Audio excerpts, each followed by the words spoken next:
A mund të shfrytëzohen tensionet globale nga aktorë të tretë për të destabilizuar rajonin tonë?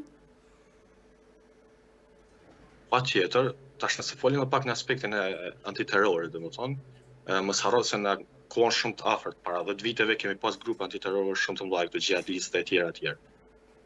Tash ata kanë plajt, janë në gjumë, domethënë janë tu prit. Tash këto lloj lufta, këto lloj gjëra janë frymëzim për ata që ata me u ringjall prap, edhe prap me fillu me punë të veta.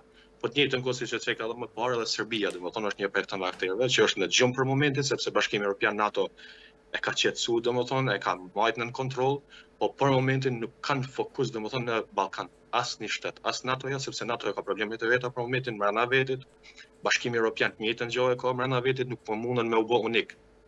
Franca për shembull për krah luftën, Spanja është kundër. Si më thon tash Belgjika e përkrah luftën, Britania është kundër, domethënë kjo është një problem tjetër, ata që kanë emër zveti ku nuk po arrin me pas fokus tek na. Domethënë këtu. Edhe këto e krijojnë mundësinë që këto që në gjumë, këto organizata të ndryshme, apo inteligjenca të ndryshme ndërkombëtare, sa do të jenë ato si serbistë, si të xhihadistëve, si atëmbë, ata me u ringjall, me u frymëzu për kësaj, domethënë që po ndodh në linjën e mesme, edhe me fillu nga pak me punu. Ku mos harrojmë se këto gjëra nuk ndikojnë tash, ndikojnë sot për pas 10 viteve.